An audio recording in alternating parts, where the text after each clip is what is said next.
Broke veteran bought a rotten bank for $10. What his dog found in the vault stunned everyone. The courthouse annex in Cedar Falls smelled like wet wool and old metal. Rain traced long silver fingers down the tall windows, casting shadows that looked like bars across the dusty floor. The room echoed with the coughs and shuffles of a half-empty auction crowd. Farmers, retirees, contractors who had nothing better to do on a Wednesday morning.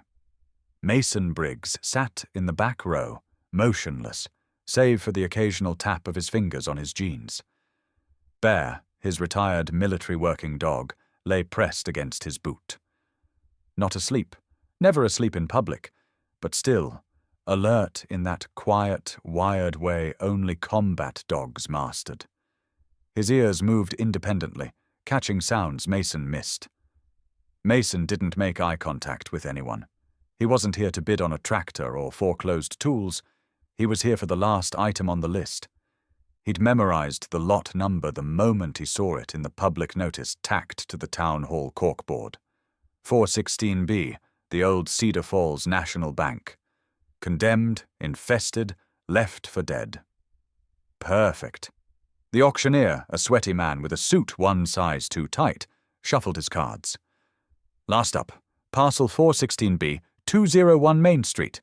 Former Cedar Falls National. Buildings condemned. Vault intact. Minimum bid, $10. The room stilled. It wasn't silence born of interest. It was the quiet of everyone trying not to make eye contact with a haunted house. Someone chuckled. A younger man near the aisle muttered, $10? That's less than a bad haircut. Mason stood.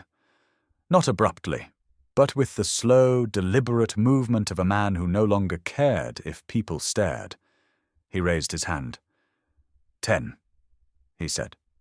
Heads turned. There was a ripple of laughter, short and sharp like nails tapping glass. One man actually said, "You serious?" But Mason didn't respond. At his side, Bear lifted his head. "Do I hear 11? The auctioneer asked, more out of habit than hope. No one moved. The pause dragged long enough for a woman near the front to cross herself and whisper something under her breath. Finally, the gavel cracked down. Sold, $10, to the gentleman in the back. The murmur that followed Mason to the front was thick with amusement and unease. The clerk didn't meet his eyes as she shoved the deed and a set of rusted keys towards him. Outside, the rain had thinned to mist. Mason walked to his truck, Bear trotting at his side, head high now, ears at attention. The wind smelled like wet brick and oil. Mason opened the passenger door, and Bear leapt in without hesitation, curling tight on the seat like it was his barracks crate. The building sat 5 blocks down Main, a collapsed monument to whatever dreams Cedar Falls used to have. The bricks were the color of dried blood, windows clouded with grime. The wooden double doors leaned inward like the whole place was tired. Mason stepped out into the drizzle, keys in hand. He hesitated at the curb. Bear jumped down and stood still beside him, nostrils flaring. "You sure about this?" Mason asked. Bear didn't move. They crossed the sidewalk. Mason pushed open the door. It groaned like it hadn't been touched in years, then coughed out a plume of stale air, mildew, ash, and something metallic. Inside, the bank was worse than he expected. Plaster curled down from the ceiling. Chairs had crumbled into heaps of splinters. The teleglass was shattered. A calendar on the far wall still read October 2002.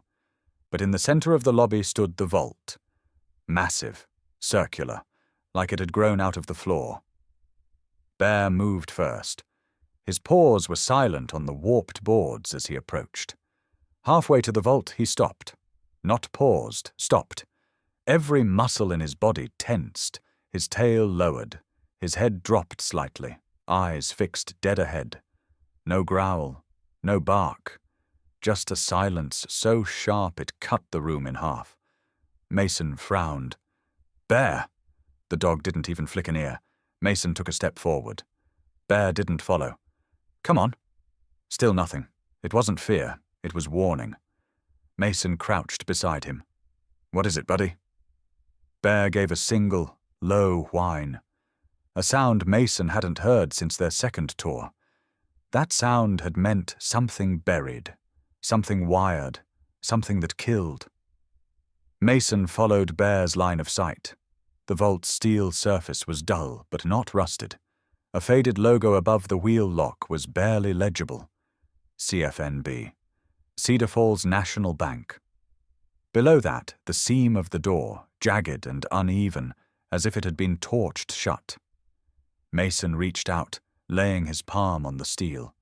It was cold, colder than the air around it. Bear took a half step back. A gust of wind stirred through a broken window behind them. Somewhere deep inside the building, something creaked. Wood, or something else. Mason let his hand drop. Bear stayed rooted. He looked down at the dog. Bear looked back, eyes like amber glass, unmoving. "What did you smell, huh?" Mason whispered. "What are we standing on?" Bear gave one short huff, then nothing. Mason didn't ask again. He turned back toward the vault, the smell of old smoke in his nose now. Not fresh, ancient, hidden in the bones of the place.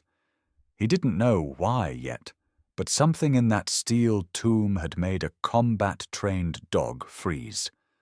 He stepped backward, slow. Bear followed, one paw at a time, eyes still locked on the vault. It wasn't just the building that had been abandoned. It was a memory someone had sealed in concrete. Mason didn't believe in ghosts, but Bear did. And that was enough. They would come back tomorrow, with gloves, with light, and with questions no one in town wanted to answer. The rain let up by the time Mason Briggs pulled into the gravel lot behind the gas station he called home. Not that it was really his. He just rented the tiny apartment above it from a guy named Lou, who didn't ask questions as long as rent showed up in a crumpled envelope under the door. Bear jumped out of the truck before the engine stopped humming. He padded to the stairs, paused at the second step, always the second, and waited. That step creaked like a gunshot, and Bear never trusted loud surprises. Mason followed, boots heavy with mud and thoughts he didn't want. He unlocked the door, pushed it open, and was hit by the smell of oil, old wood, and the leftover silence that clung to places where people didn't laugh anymore. The apartment had one window and one chair, a table that tilted to the left. A calendar from 3 years ago still hanging by a tack. It wasn't much, but it didn't ask anything of him. Bear circled once on the rug near the heater, then dropped down with a sigh. Mason dropped beside him. Not on the rug, on the floor, cross-legged back against the wall. He looked at the ceiling. Paint peeled in the corner. Someone else's cigarette burn left a mark like a bullet hole. He exhaled slowly. "I bought a bank," he muttered. Bear lifted his head, one ear cocked sideways. No judgment, just presence. Mason didn't say anything else. He didn't need to. They had once lived in a tent smaller than the truck cab, in a place where sand coated your teeth and the sky never stopped humming with things you couldn't see. Bear had slept beside him every night, even through the mortars. Especially through the mortars. The dog had taken shrapnel for Mason once, right shoulder, just under the vest line. Mason still remembered the blood, still remembered Bear pushing forward anyway. He'd gone deaf in one ear that day. Never showed it. After the war, when most handlers had their dogs reassigned, Mason fought to keep Bear. Fought like hell. He told the board if they separated them, he'd quit. They didn't care until the psych eval said what Mason never would. He'd jump if the dog left. So they let Bear retire early. Since then, they had moved through a series of towns that all looked the same from the side mirror. One-bedroom rentals, temp jobs, nights where Mason sat up with the same dream, replaying like a movie stuck on a burned reel. He didn't talk to people unless he had to. didn't answer numbers he didn't recognize. But Bear always knew when it was a bad night. The dog would rise slow, walk over, and lean his full weight against Mason's side until the shaking stopped. There were no medals on the walls, no photos, just Bear's leash hanging beside the door like a quiet promise. Still used, still needed. Mason didn't buy the bank because he believed in second chances. He bought it because no one else wanted it. Because, for once, walking into something broken felt better than pretending he wasn't. Bear knew the difference. The next morning, before the sun had scraped the mist off the windshield, Mason poured cheap black coffee into a dented thermos, pulled on his jacket, and whistled once. Bear was up before the sound finished echoing. They drove back to 201, Main. The town was still waking.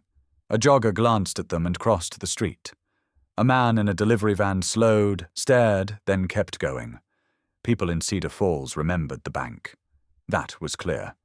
But none of them wanted to look too long. Mason parked across the street this time, rolled down the window. The vault still loomed behind the grime-streaked glass, like a lung that forgot how to breathe. "Whatever's in there," Mason said softly. "We'll find it." Bear whined once, short, measured. Mason looked over. Bear was staring at the front door, not excited, not curious, focused. The dog's eyes were alert in a way Mason had learned to trust more than his own instincts. It was the look Bear used when something was wrong, but he couldn't explain why. Mason sat still for a moment, coffee untouched in the cup holder. His stomach twisted, not in fear, not exactly. Just that edge of something sense that soldiers never forgot. Bear's tail thumped once, then stopped. It wasn't just a building. Mason could feel it now. This was a place that had seen something terrible and was still holding its breath. He turned the key. The truck sputtered to silence. Bear jumped down first. This time, he didn't wait for Mason at the stairs. He trotted straight to the bank's front steps, nose working the damp air. When Mason caught up, Bear stood at the threshold again. That same full-body tension. But this time, the dog didn't freeze. He stepped forward, slow, deliberate, towards the vault. Then stopped. Again, same spot, same posture. Mason stepped beside him, looked down. This wasn't hesitation. This was memory. Something inside that steel tomb wasn't done yet. Something Bear recognized, not with thought, but with instinct deeper than language. Mason whispered, "Tell me what you see." Bear didn't answer. He just held his ground. And Mason understood. They weren't walking into a mystery. They were walking into a wound. He took one step closer. And Bear didn't follow. The morning air in Cedar Falls was thick with humidity, the kind that stuck to skin and made wood groan in its frame. Mason pulled up his sleeves and pushed open the double doors of the bank again.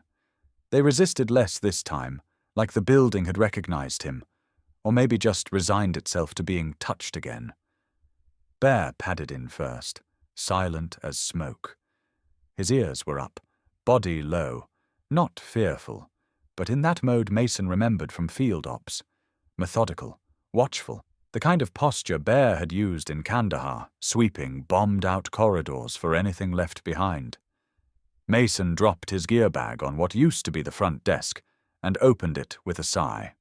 Crowbar, work gloves, flashlight, 2 bottles of water, and a roll of garbage bags that looked laughably optimistic now that he saw the bank in full daylight. Dust blanketed everything. Ceiling tiles bowed down like they were sagging under the weight of old secrets. The lobby still reeked of mold and damp paper. But there was something else today, a faint bitterness in the air. Not gas, not rot, something chemical, metallic. Mason tried to ignore it. He got to work clearing debris from the main floor, shoving rotted chairs to one side, kicking aside a broken mop bucket with wheels that squealed like it was begging to be put down. Bear stayed near the vault. Mason noticed it without thinking. Every time he turned around, Bear was there, near the steel door, not touching it, not sniffing like he would a scent trail, just watching. An hour passed. The morning light shifted through the cracked windows, slicing through dust like laser beams. Mason yanked the remnants of a corkboard off the wall behind the telecounter, and a brittle folder tumbled out from behind it, landing with a soft puff. He froze. Bear looked over. Mason crouched and picked it up. The folder was old, water-warped. Inside, yellowing blueprints curled like dried leaves. One glance told Mason this wasn't just the building layout. It had revisions. Markups in pencil, newer than anything else in the room. A set of initials, PR, were scribbled beside several alterations, especially around the vault. He laid it out on the telecounter, weighing the corners with 2 dusty mugs. Bear approached, sniffed once at the paper, then lifted his head toward the far wall where part of the plaster had fallen away, exposing brick. "You smell something?" Mason asked. Bear huffed, a low noise, then walked over and began to sniff along the floorboards beneath the vault's left edge. Mason turned back to the blueprint. The annotations showed something odd. An air vent system had been rerouted, not standard for a bank vault, and certainly not reflected in the original 1962 design notes. The added ducts weren't detailed, just marked in broad strokes, as if someone had intended to come back and finish later but never did. He looked up at the vault again. Its face was unmoved, but the blueprint made it feel suddenly alive. Behind him, Bear growled. Not loud, but real. Mason snapped around. The dog stood frozen, nose pressed close to the floor, ears rotated sharply backward, like they were tuning into a frequency just beneath the edge of human hearing. "Bear," Mason called gently. The dog gave one short bark, sharp, urgent, and scratched at the floorboards with a single paw. Mason crossed to him, crouched low. The boards beneath Bear's paws weren't as warped as the rest. They were newer, not much, but the grain was tighter, the color a shade off. Somebody had replaced part of this floor. He ran his hand along the seam and felt it, rough edges where nails had been hastily hammered. The wood gave slightly beneath pressure, not soft from rot, but not fully fastened either. He sat back on his heels. "I don't think this is just structural patching," he murmured. Bear didn't respond. He had turned again to the vault, nose pointed at the seam where the door met the wall. His tail stayed, low, not wagging, not stiff, just lowered, as if bracing. Mason walked to the vault again. He hadn't examined it up close since that first day. The steel was grimy, but as he moved the flashlight across it, something caught his eye. A series of scratches, some deep, some faint, running in arcs near the wheel lock. Not random. Too many. Too specific. He squinted, reached out and traced them with a gloved finger.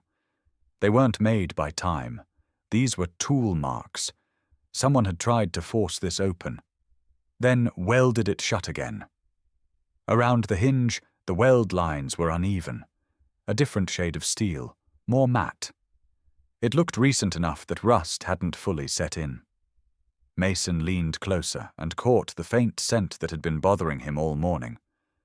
Burned insulation. He stepped back, heart tightening.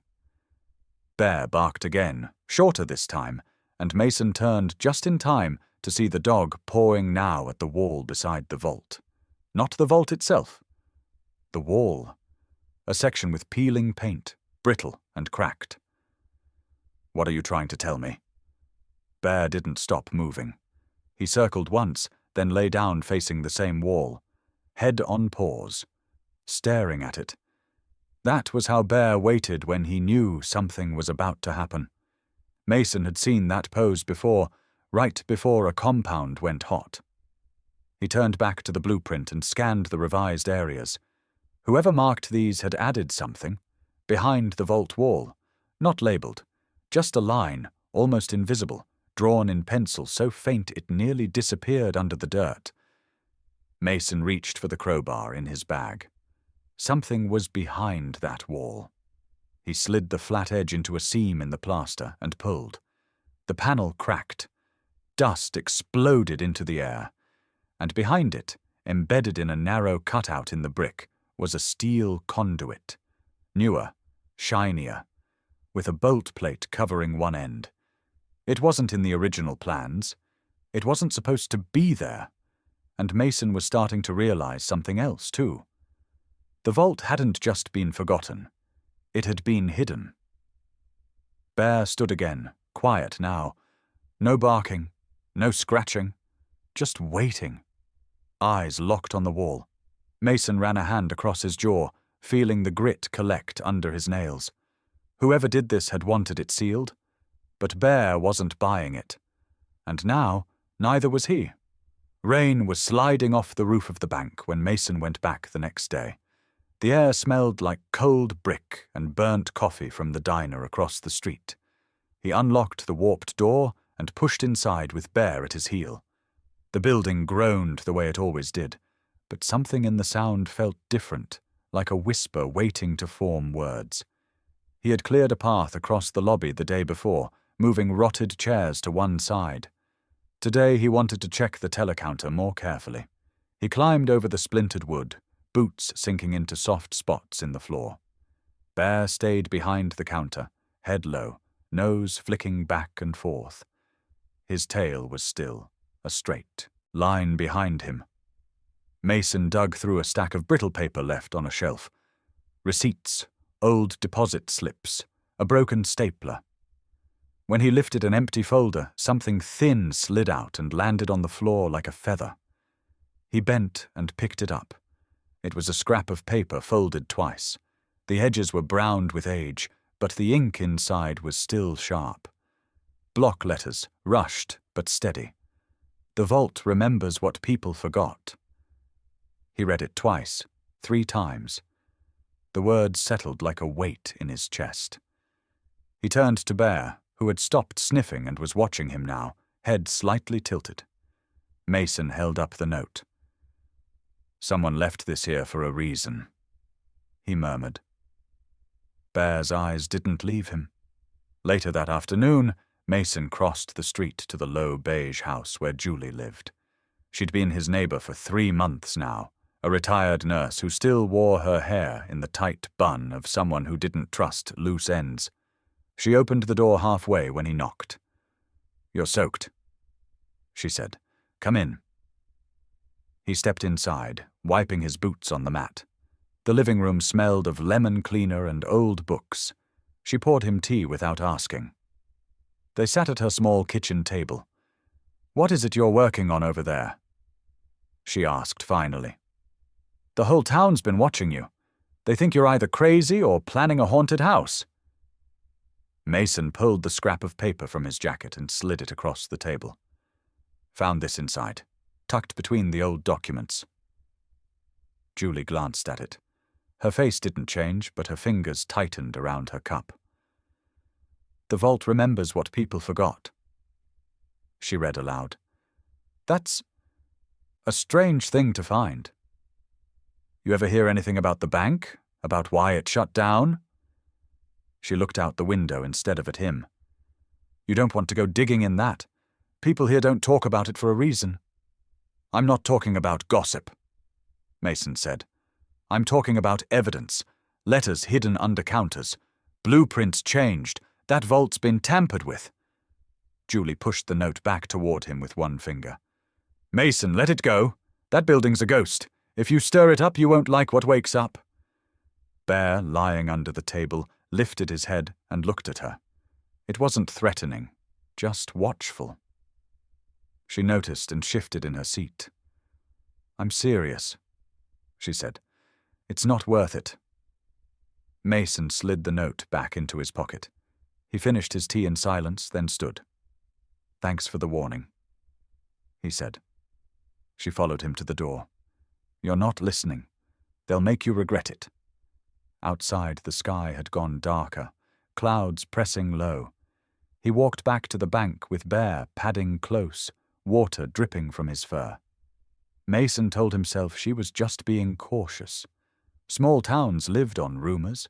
People imagined things. But the way she had gripped that cup, the way her eyes had darted to the window, she knew more than she was saying. Inside the bank, the air was colder than it should have been. Mason set his bag on the counter and called Bear in. But before the dog crossed the threshold, a voice behind Mason made him turn. It was the building inspector, a middle-aged man in a county windbreaker. "Briggs," he called, "you can't keep bringing that dog in here. The floor's not stable. Liability." Mason frowned. "He's trained. He's safer than I am in here." "I don't care if he's Lassie. He's not allowed inside until you've cleared the inspection. County rules." Bear stood at the door, tail low, eyes flicking between Mason and the inspector. Mason felt the heat rise in his chest. "He's not a pet. He's my partner." "Then your partner waits outside," the man said, writing something on his clipboard, "or I'll shut you down." Mason clenched his jaw. The inspector walked off without another word. Bear looked up at Mason, silent. Rain dripped from the frame above the door, tapping Bear's head. "Stay," Mason said finally. His voice was flat. Bear didn't move at first, then sat down slowly at the top of the steps outside, just under the overhang. He didn't whine, but the distance between them felt like a wall. Inside, Mason tried to keep working, but the sound of the rain on the doorway where Bear sat bled into the room like a heartbeat. He found himself glancing back at the entrance every few minutes, expecting to see Bear slip inside anyway. But the dog didn't. Mason returned to the vault and laid his hand against the steel again. It was colder now, almost slick. The note's words echoed in his mind. The vault remembers what people forgot. He wanted to believe this was just history. Old fraud. Forgotten accounts. Nothing more. But the way Julie had warned him, the way the inspector had appeared just as Bear started scratching at the walls, it was too neat. Too timed. He crouched by the seam in the floor Bear had been pawing at. Without the dog's weight beside him, the building felt different. Hollow. He pressed on one of the boards. It shifted under his palm. Mason stood, brushing dust from his hands. Outside, Bear was still on the step, rain dripping from his fur, eyes fixed on the doorway. Not whining, not barking, just waiting. Mason turned his back on the vault, but his reflection in the steel caught his eye. It wasn't the building that looked haunted. It was him. The next morning, Mason brought a crowbar, a flashlight, and a roll of duct tape he didn't really need, but felt better carrying. Bear trotted beside him, dry now, coat brushed, eyes sharp. The tension from yesterday still lingered between them. Bear hadn't forgotten being left outside. Mason hadn't either. He unlocked the bank door without a word, and this time, when Bear stepped over the threshold, his body shifted into something different. Not patrol mode, not curious either. It was more like commitment, as if whatever had started between him and the vault was unfinished business. Mason followed him straight to the steel door. The dog didn't bark. He didn't whine. He sniffed low along the base, then turned his snout to the right edge where the vault met the wall. And he stopped, ears locked forward, nose hovering just inches from the seam. Mason knelt beside him, flashlight in hand. The beam cut across dull metal. It took a moment, but then Mason saw it. The edges weren't right. He leaned in, squinting. The welds along the vault door looked uneven, not part of the original structure. In places, they bubbled out slightly, and the metal had a scorched ripple to it, like it had been torched and resealed in a hurry. Mason pressed his fingers along the seam. Cold, but not rusted. It wasn't a seal made to last. It was one made to hide. He looked at Bear. The dog hadn't moved. "You were right," Mason whispered. Bear didn't look at him. His gaze was still fixed on that welded edge, like the metal itself was holding a memory too heavy to let go. Mason stepped back, running a hand down his face. He needed to know more. Something deeper than floor plans and sealed doors. If this place had been welded shut after being broken into, someone had gone to a lot of trouble to erase what they found. He remembered the stairwell he hadn't explored yet. A narrow hall off the back offices had led down into what looked like a basement utility space. Yesterday, he'd ignored it. Today, he couldn't. He whistled once. Bear followed. The basement stairs creaked under Mason's weight. The smell down there was different. Older. More chemical than mold. The concrete walls were stained with moisture, and a single bare bulb hung from a frayed cord. Long dead. Mason's flashlight beam passed over old fuse boxes, a rusted safe on wheels, and then landed on something that made him stop. A microfilm reader. He hadn't seen one in years, not since basic accounting class back when he thought life would lead somewhere predictable. The machine sat covered in dust, but whole. Next to it, a shallow box of microfilm reels rested on a metal shelf, each roll labeled with years and ledger codes. Some were dated just before the bank's closure. Mason moved carefully. He wiped the dust from the power switch. Nothing. Then he noticed a heavy-duty outlet in the wall, probably tied to the old backup generator system. He stepped back upstairs, grabbed the portable generator he kept in the truck, and ran an extension cord down through the open stairwell. When he flipped the switch again, the screen flickered to life with a soft electric hum. He loaded the first reel. It clicked into place with a mechanical sound that felt too clean for such a dirty place. The screen glowed. Lines of numbers, columns, transactions. He cranked forward, scanning. At first, everything looked normal. Day-to-day banking. Then he hit the date, October 6, 2002, the day Cedar Falls National Bank closed its doors. And everything changed. Massive withdrawals. Massive. Accounts drained down to zero. Transfers with no destinations listed. Internal account numbers marked THE repeated over and over again. Mason's chest tightened. Bear stood at the edge of the stairs now, ears angled towards the hum of the machine. He didn't bark. He didn't move. He just watched. Mason cranked faster, flipping to the end of the reel. Entire ledgers gone, replaced with redacted notes, no signatures, no initials, just money that disappeared the same hour the bank shuttered. He pulled another reel, one labeled Mortgages Final Quarter. Loaded it. At first it was what you'd expect. Names of families, farm loans, home equity, the backbone of a town. Then the same pattern. Large sums marked adjusted. Properties labeled reacquired, all within 2 days of each other. He pulled the film back. One line stuck out. It was barely legible, handwritten over a printed entry. Cleared. Vault to be resealed. His hand slipped off the crank. Bear's nails clicked against the floor as he approached. He sat beside Mason and looked at the screen, then at him. I think someone robbed this town, Mason said quietly. Bear leaned forward slightly, nose inches from the screen. Mason killed the power. Silence poured in again. He packed 3 reels into his bag, sealed the box shut, and zipped it all tight. The weight of it felt heavier than just plastic and tape. It was the weight of a truth someone tried to incinerate 2 decades ago. Back upstairs, he paused beside the vault. The weld lines glinted under the flashlight like scars. Not random, not aged, surgical, deliberate. He crouched one more time and placed his hand flat against the steel.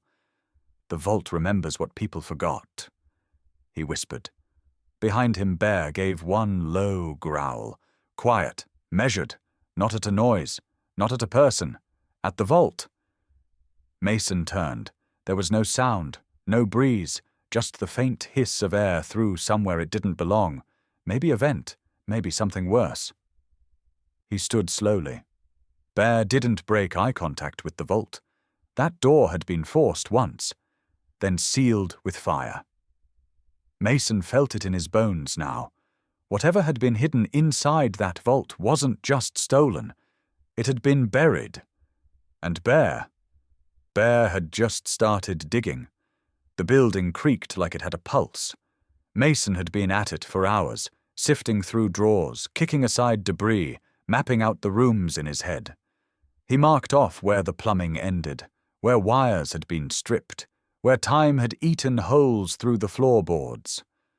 But it was Bear who kept circling the same hallway, back near the front counter. Over and over, the dog would walk past the teller booth, pause at the east-facing wall, then double back.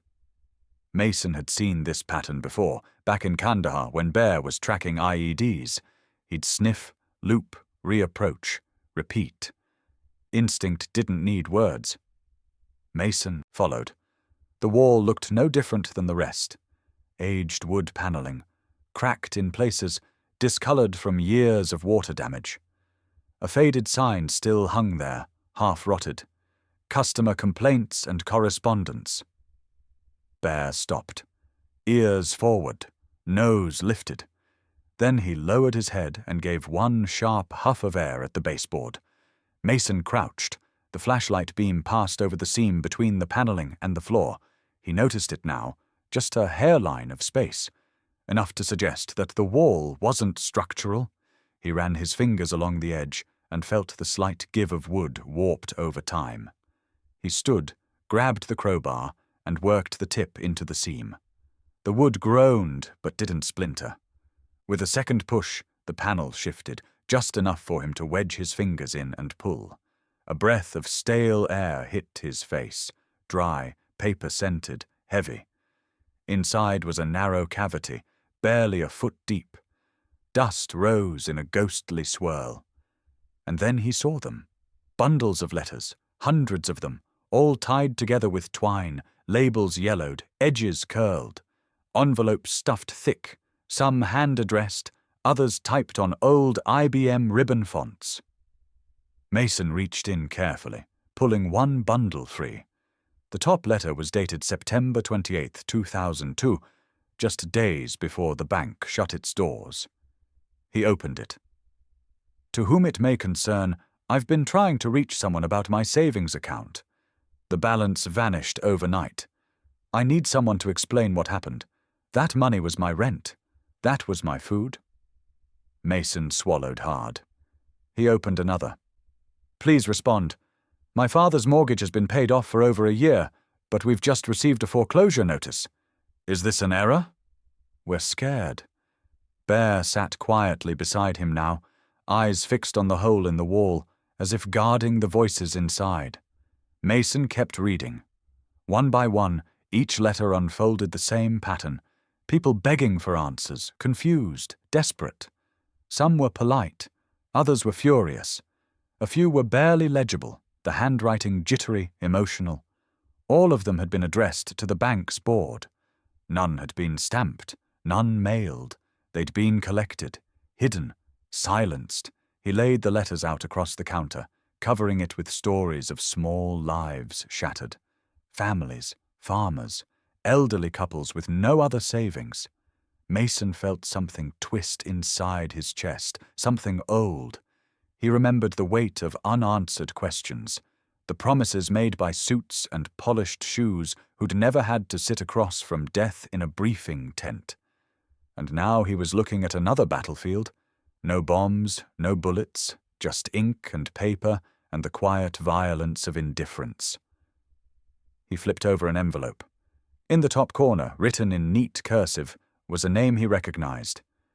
Edith M. Rivers, the woman from down the road, the one who still walked with a cane and wore her church shoes to the grocery store. Her letter had never been sent. Mason folded it gently and set it aside. Bear nudged one of the bundles, with his nose, then looked up at him, amber eyes catching the grey light filtering through a hole in the roof. You see it now, don't you? The look seemed to say, this place was never just a bank. It was a graveyard. Not for money, for trust. Mason sat down on the dusty floor. His hand moved slowly as he laid each letter in a row. He couldn't fix this. He couldn't rewind time or give people their money back. But he could make sure these stories weren't buried again. Bear lay beside him, chin resting on his paws, body relaxed but alert, like he always did when Mason needed time to think. Mason stared at the bundles in silence. These weren't just letters. They were evidence. He reached into his bag and pulled out his phone, took photos of every stack, every name, every address. Then he sealed the letters into a clean box from the supply closet, labeled it with duct tape. Voices unanswered. Bear stood and gave a low breath. Not tired, not done. His nose lifted again, toward the vault, toward whatever was left behind that no one dared name. Mason followed his gaze. He felt the walls closing in, not with fear, but with a kind of clarity. The bank hadn't been robbed. It had participated in the robbery. And now, because a war dog had followed his nose and refused to look away, its story was unraveling, piece by piece. By the time the afternoon shadows crept long across the warped floorboards of Cedar Falls National, Mason already knew something was off. It wasn't just the letters. It wasn't just the welded seams or the scrambled ledgers. It was the feeling Bear couldn't shake, the one that had kept him circling the vault with his tail stiff and his nose to the floor, like he was chasing the ghost of something already gone. Mason pulled the blueprints back out from the bag on the counter and spread them across a patch of cleared desk space. Bear stood beside him, unmoving, but alert. The fluorescent light Mason had strung up buzzed faintly, cutting through the grey haze of dust and mildew. He stared at the blueprints again. Original in black, hand-drawn pencil marks in grey. But now he noticed something new. A series of changes to the vent system. According to the city file, the vault had no connection to any ventilation. It was a sealed structure, the kind that could withstand fire and time. But the graphite overlay told a different story. A new shaft had been drawn into the rear of the vault, feeding toward the building's far wall. No labels, no permits, no initials this time. Just a faint arrow drawn near the floor level of the vault's exterior. Mason followed that line with his finger until it stopped, right where the brick wall met the sub-basement stairs. He grabbed the flashlight and turned toward the stairwell again. Bear, he said. The dog was already moving, nose to the ground. Downstairs the air was still as stale as yesterday. The hum of the microfilm reader had gone silent. Mason walked past it now, through the utility hallway that ran along the foundation. Bear stopped at a section of wall near a rusted shelving unit. His nose lifted, then dropped. He gave one sharp bark, short, alert, and scratched once at the baseboard. Mason got on his knees. The brickwork here was different. Not newer, but cleaner, less worn. Someone had taken time to sand the mortar edges. No cracks, no water stains, a patch job. He stood back up, heart racing, and took the crowbar from his bag. The first brick came loose faster than expected, like someone wanted it to give under pressure. Behind it, hollow space. A narrow vent shaft, maybe 16 inches wide, running straight toward the back of the vault. He leaned in. Cold air hit his face, not fresh, but circulating. Movement. Son of a... It wasn't just a vault anymore, it was a tunnel. Bear stayed at his heel, body tense, ears flicking with every sound. Mason widened the opening enough to shine the light deeper. A bend. Then a smooth interior, lined with steel sheeting, likely to suppress heat. Someone had made this tunnel fire-resistant, and recent enough that the air still moved. He didn't need to be a cop to know what that meant. They had come in through this vent. They had taken something out. And then they had resealed the vault like a stage prop. Bear growled, not loud, but guttural, the kind of sound he made when they were seconds from danger. Mason pulled back and glanced at him. "What is it?" Bear was staring towards the stairs now. Mason heard it too. A creak above, then another. Soft footsteps. He killed the flashlight. Bear crouched low, still as stone. The steps retreated. The silence returned. Whoever it was, they hadn't come all the way down, but someone was watching. Mason waited a full minute before moving. He replaced the bricks quickly but left one loose. Evidence, if he needed to return with someone official. He clicked the flashlight back on and returned to the main floor. Bear didn't relax until they reached the lobby.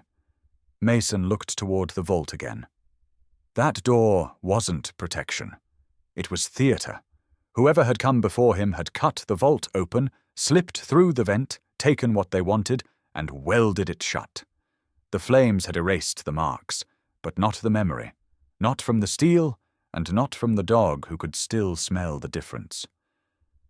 Mason looked at the seam again, now that he knew he could see it clearly. Weld scars, drag marks on the floor nearby where something heavy had been pulled away. And that chemical smell? Burn residue. Not old, not forgotten. Reapplied. What did they take? Mason whispered. Bear moved closer to the vault, lowered his body, and pressed his nose to the floor once more. Then, without warning, he shifted, placing his body between Mason and the vault, facing the door like a sentry.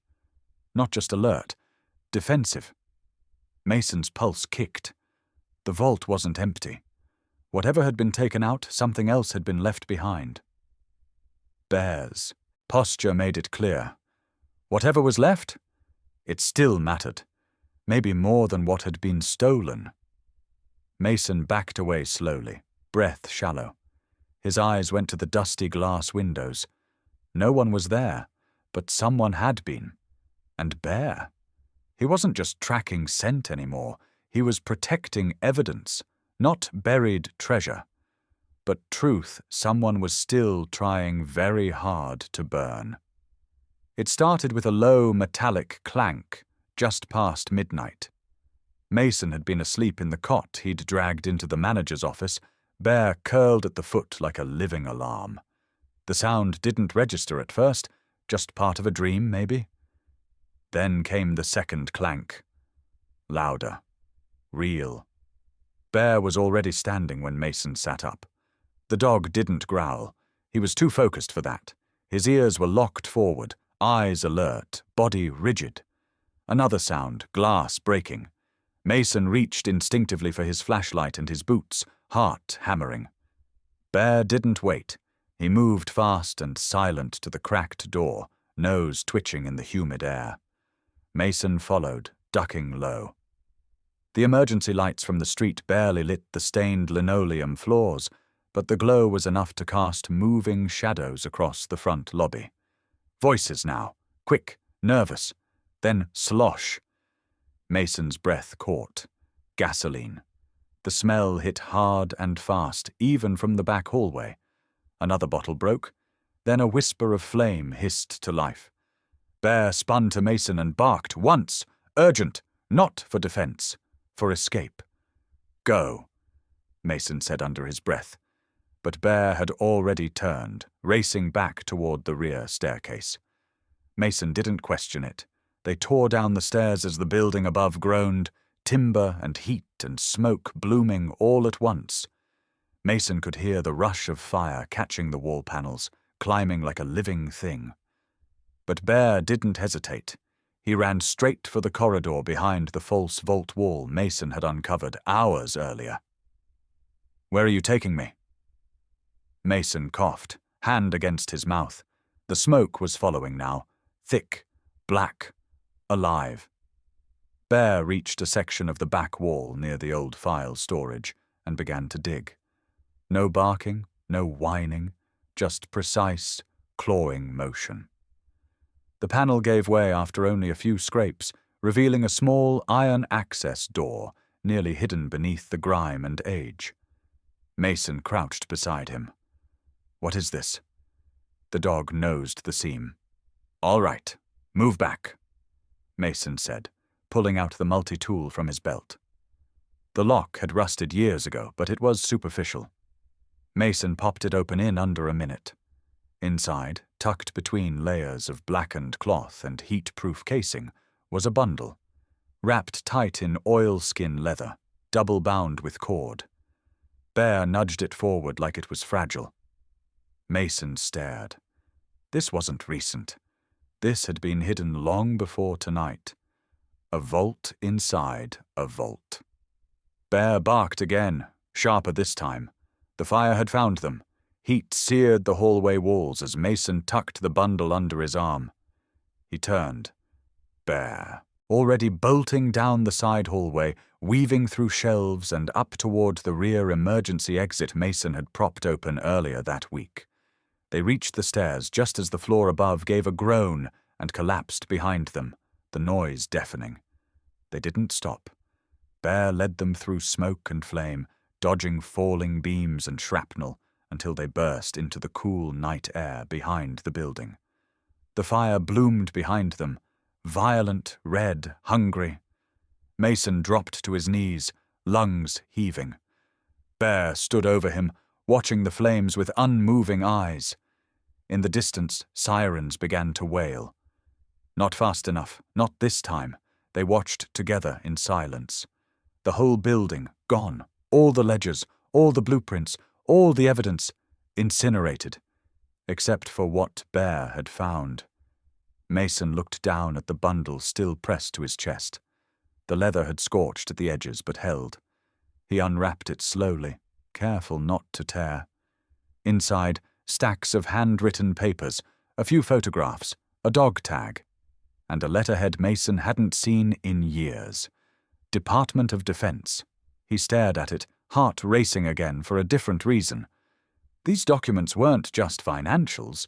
They were federal, classified, covered in soot but intact.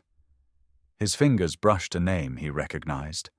A man long believed to have died in a training accident. Another, listed under aliases. And one name, circled in red pen. Mason, his own name. He looked at Bear. The dog watched him without blinking, his ears slowly lowering. "You knew," Mason whispered. "You were always leading me to this."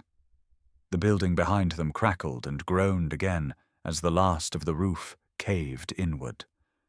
Whatever Bear had been trained for before Mason found him, it wasn't just patrol, it was protection, preservation. And now, somehow, this old war dog had just outrun not just time, but the people who'd tried to erase it. Mason put a hand on Bear's neck, breathing deep. "You didn't just save me," he said. "You saved the truth." In the distance, the first fire truck pulled up, but Mason stayed kneeling. Because in that moment, under that scorched sky, surrounded by smoke and ashes, only one thing mattered. The vault had burned. But what was inside it had survived, because of a dog who refused to leave without it. The documents were still warm when Mason handed them over to the state investigator. They met in a borrowed office at the edge of town, the building reeking of old carpet and government coffee. Bear lay beside Mason, silent, unmoving. His eyes never left the stranger in the suit. "I thought it was just a theory," the agent said, scanning page after page. This is a damn confession." The leather bundle Bear had dragged from the vault contained more than just bank ledgers. There were forged grant requests, internal memos, personal notes scribbled on cocktail napkins. But it was the signatures that mattered most. 3 of them. All dated. All authenticated. One belonged to the former mayor, one to the retired police chief. And the last... Well, Mason stared at that one for a long time. It was a name he hadn't heard in nearly 15 years. a man who had disappeared after the base closed. Everyone thought he died in an accident overseas, but his signature was here, in ink, linked to transfers made to a shell fund titled Community Outreach Phase 3. The fund didn't build a school, it bought lakefront properties in Montana. The indictment came 2 weeks later. The courtroom was packed, local press, retired cops, even a few old veterans who remembered Bear from his early days. The men on trial sat stone-faced, suits tailored and expressions carefully neutral. They looked like people who thought the world would never catch up to them. Until now. Mason sat near the front, Bear curled under his chair like he always had during long stakeouts. Quiet, steady, present. The prosecutor read aloud the charges: misuse of public funds, racketeering, conspiracy, one after another. Then came the exhibits. High-res scans of the papers Bear had recovered.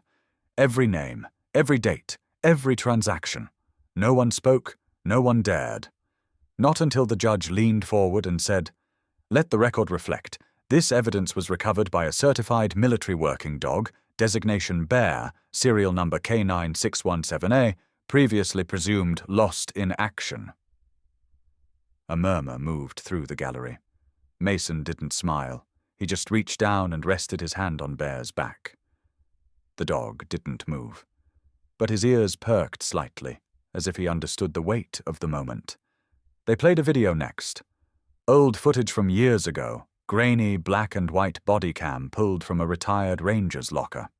It showed Bear in full gear, navigating a collapsed compound overseas, dragging a wounded Marine from a corner seconds before the floor gave out.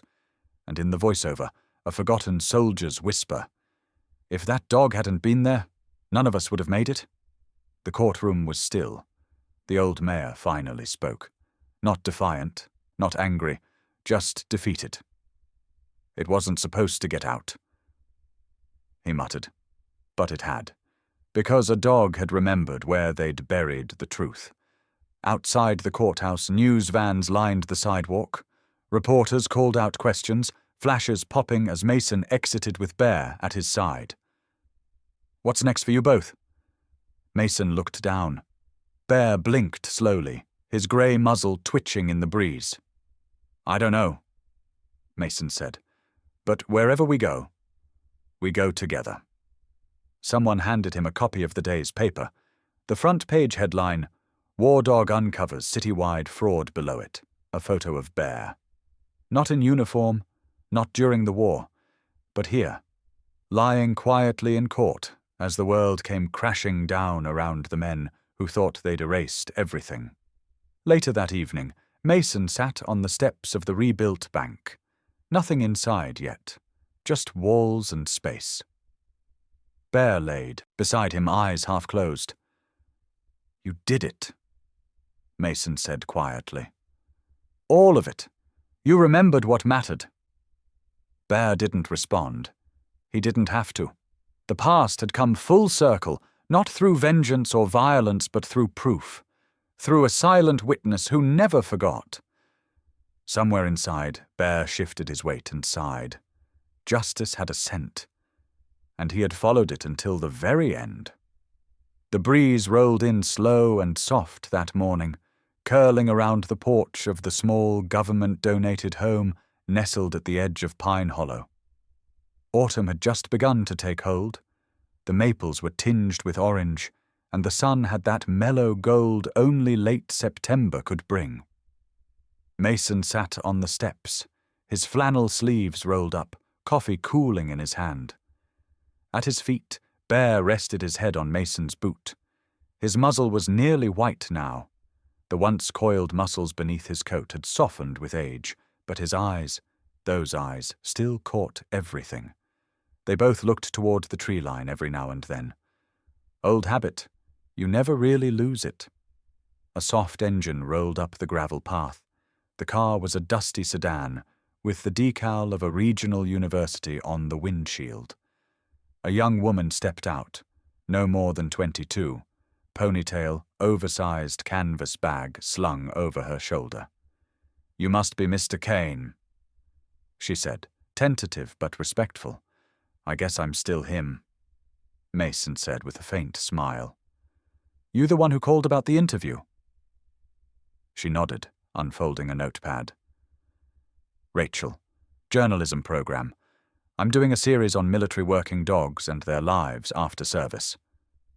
Her eyes flicked to Bear. She took a breath. That's him? That's him. He didn't need a leash. He hadn't needed one in a long time. Bear gave the girl one glance, sniffed the air once, then rested his head again. Accepted. Rachel sat across from Mason, balancing her notebook on one knee. There's a part I've been stuck on, she said. The night of the fire. Witnesses said the dog stopped in front of the vault. Just stopped cold. Why? Mason looked down at Bear. The old shepherd blinked, slow and deliberate. He reached over, ran a calloused hand along Bear's head, behind the ear where he used to be ticklish. Bear barely flinched now, but he was still there, still listening. Because, Mason said, voice low, he remembered what people were trying so hard to forget. Rachel looked up, waiting. Mason didn't say more. He didn't need to. The papers recovered from that vault had reshaped the entire town. A governor resigned. A dozen officials were indicted. A handful of families finally learned what had happened to the savings their fathers donated to that phantom community fund back in '89. And all of it, every ripple, every reform, started with a dog who stopped walking, because something didn't smell right. That winter, the city council voted to rename the old courthouse park. It was now Canine Bear, Memorial Square. No ceremony, no ribbon cutting. Just a quiet plaque under a tall pine. He remembered what they forgot. At night, Mason sometimes woke to the sound of Bear shifting by the door. Not barking, just alert, watching. He wasn't guarding the house anymore. Not really. He was guarding the silence, the peace they fought so hard to earn. Rachel finished her questions just before noon. She shook Mason's hand, bent slightly to run her fingers along Bear's side. He leaned into it just for a moment. She got in her car and pulled away slow. Mason watched her go, then stared out past the porch rail. Not bad for a dog they left behind, he murmured. Bear didn't move. He didn't have to. He'd done what no badge, no politician, no uniform could do. He remembered the truth, carried it on 4 legs, and delivered it in time. Not for credit, not for praise, just because it needed to be done. If you've made it this far, maybe you've known a dog like Bear. Maybe you still do. Some stay beside your bed. Some walk through fire for you. And some stand quietly in front of an old vault because they know what's buried beneath matters more than what's built on top. What's your story with a loyal pet? If this story moved you, we invite you to subscribe to our channel German Shepherd for more real stories about courage, second chances, and the dogs who never give up on us, even when we've given up on ourselves.